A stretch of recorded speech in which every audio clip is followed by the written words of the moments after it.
Honorable Deputy. Honorable vice-président, honorable membre du Parlement, bonjour à tous. That it's a very great pleasure for us to be here.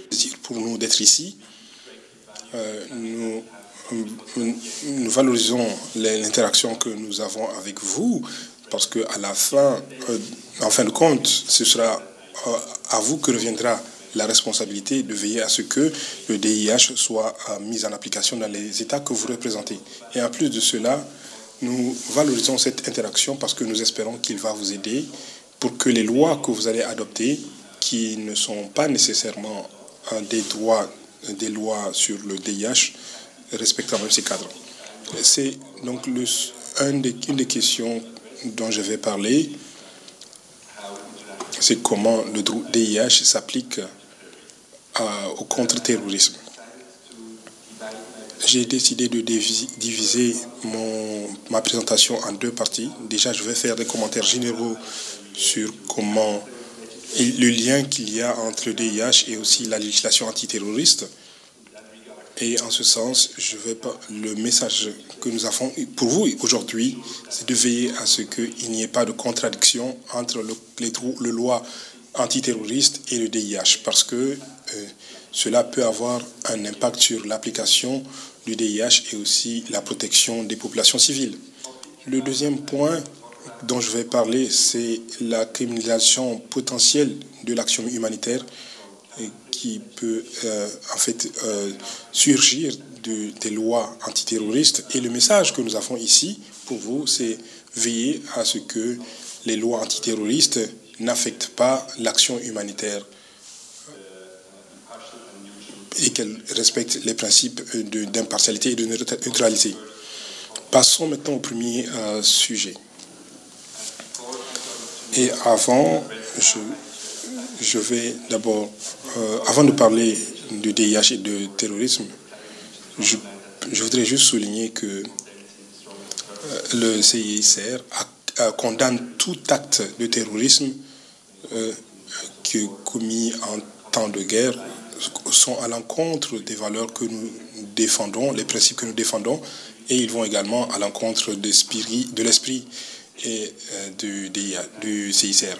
Et nous reconnaissons également que les États ont le droit de prendre des mesures pour lutter contre le terrorisme, mais nous insistons également sur le fait que toute mesure doit être en conformité avec le DIH, ou plutôt du droit international de manière générale. Et ce que cela veut dire, c'est d'abord, je voudrais souligner, il faudrait que ce soit clair, que le DIH s'applique seulement lorsque la lutte contre le terrorisme prend une forme de conflit armé. C'est-à-dire que dès qu'il y a une militarisation de la réponse au terrorisme, je voudrais vous dire que le DIH ne s'applique pas à chaque fois qu'il y a des mesures contre le terrorisme. Souvent, ces mesures sont sous le seuil du conflit armé, et dans ce cas, le DIH ne s'applique pas, mais lorsque le seuil ou la ligne du conflit armé est franchie, alors le DIH s'applique. Et il y a certains États qui sont réticents à reconnaître l'existence des conflits, donc de l'application du DIH. Donc le deuxième point que je voudrais souligner, c'est que le DIH est très clair, on ne donne aucune légitimité à un groupe, y compris à des groupes qui sont déclarés comme terrorisme. Donc c'est assez clair dans le DIH, l'application du DIH ne donne aucune légitimité à des groupes terroristes.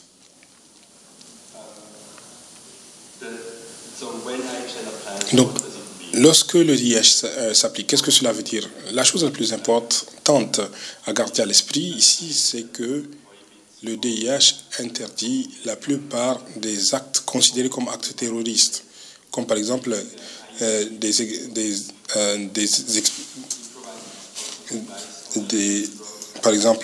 des attaques à la bombe dans des marchés pour blesser des civils, pour les prises d'otages, ou encore des mesures de terrorisme qui sont censées créer la terreur dans les populations civiles. Tous ces actes sont interdits par le DIH lorsqu'ils sont commis en période de guerre. Donc, pour un peu résumer, ce que nous voulons interdire dans la législation antiterroriste, tous ces actes commis en période de guerre, ils sont déjà interdits.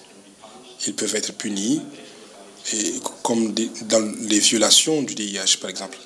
Donc, le DIH permet d'avoir un cadre juridique solide et il a les mêmes objectifs, dans un certain sens, que les lois antiterroristes. Mais il y a également des différences entre le DIH et les législations antiterroristes parce que les deux ont été conçus pour des objectifs différents.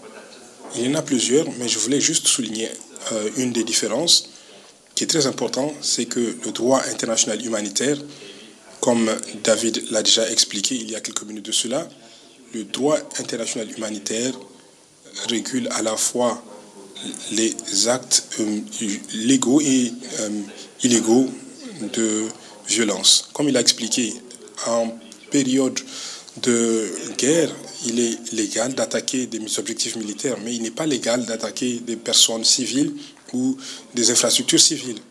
Et d'autre part, les lois antiterroristes ont une logique différente. Ils disent que tout acte commis est nécessairement ou illégal. Donc si un acte est commis par un groupe qui est considéré comme terroriste, alors c'est illégal. Donc d'un point de vue juridique, cela soulève certaines questions. Parce que cela va à l'encontre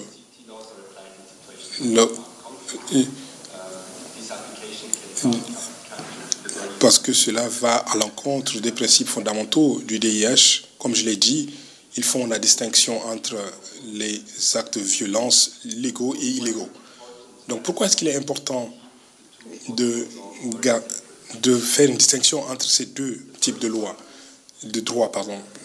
La première raison, c'est que nous devons nous rappeler que l'objectif du DIH, c'est la protection des populations civiles. Nous devons veiller à ce que les parties au conflit n'attaquent jamais des civils, c'est-à-dire qu'ils ne doivent conduire des attaques que contre des objectifs militaires. Maintenant, si une personne qui est désignée comme terroriste, il n'y a pas de différence, donc que cette personne attaque, il n'y a aucune raison pour cette personne de respecter les DIH, parce que dans tous les cas, son acte sera illégal. Donc cette personne n'a aucune raison de respecter les droits fondamentaux du DIH qui ont pour objectif de protéger les civils. En plus de cela, appliquer certaines lois va aller à l'encontre du protocole additionnel, l'article 6. Donc l'article 6 du protocole additionnel 2 encourage les États à accorder des amnisties à la fin des conflits armés. Bien sûr, cela n'applique jamais à des personnes qui ont commis des crimes de guerre. Mais ce sont des mesures qui permettent de veiller à un meilleur respect des règles.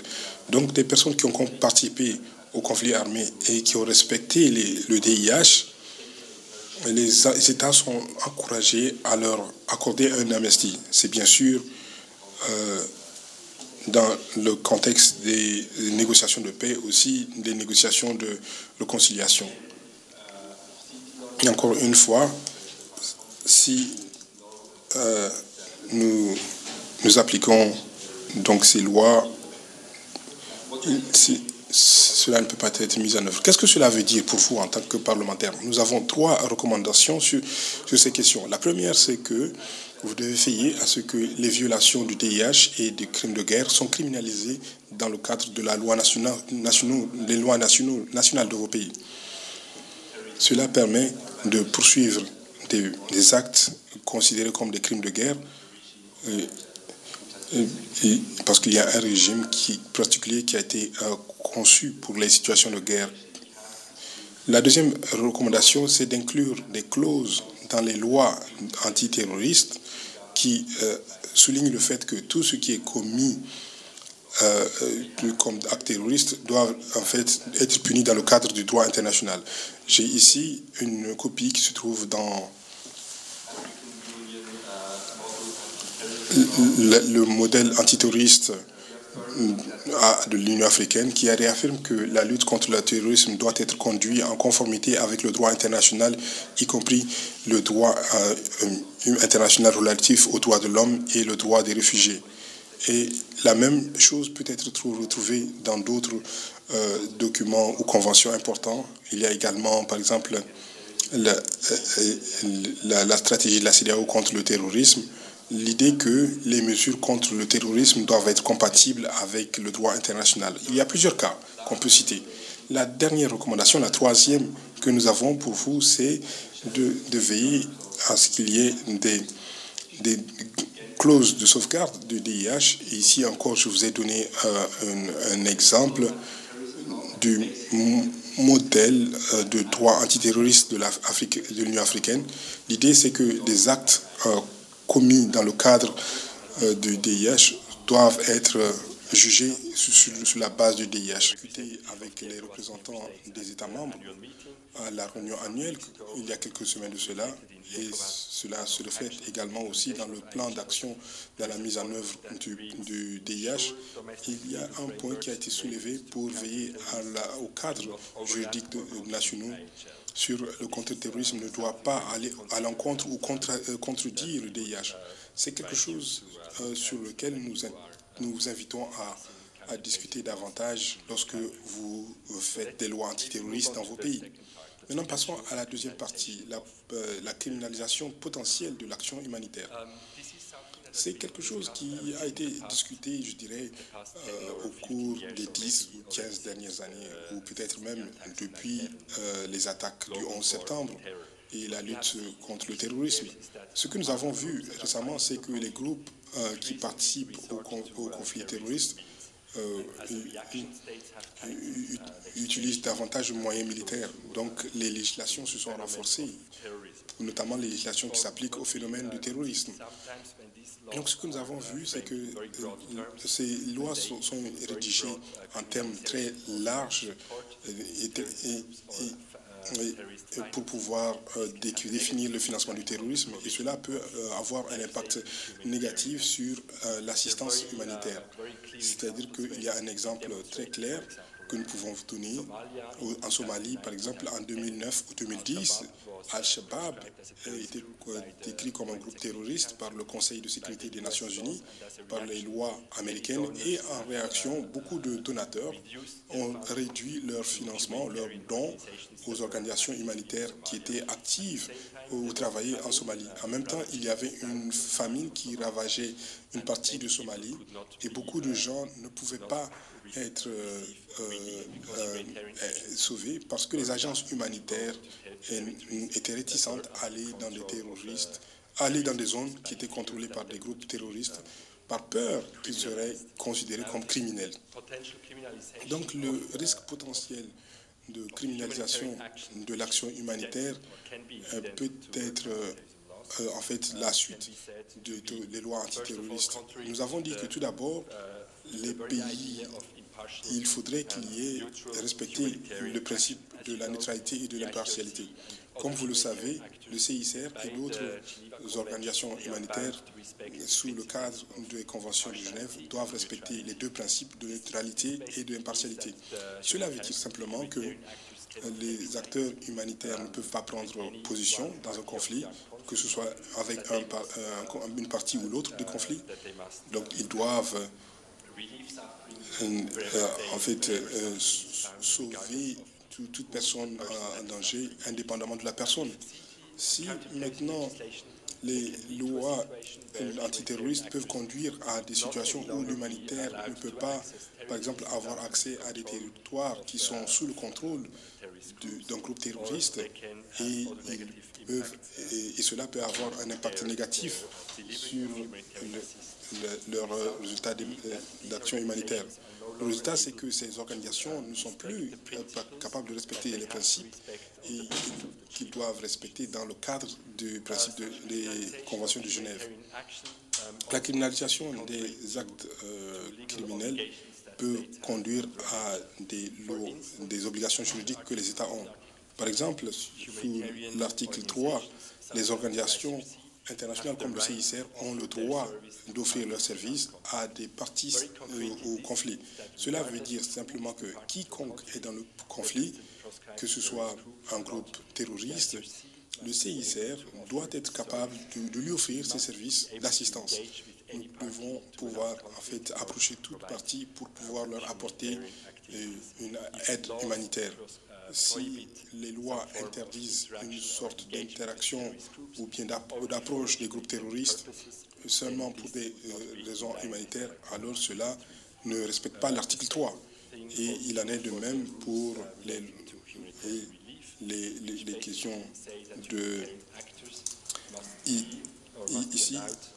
d'aide humanitaire, c'est-à-dire que de secours humanitaire, les institutions, les acteurs humanitaires doivent avoir accès à des populations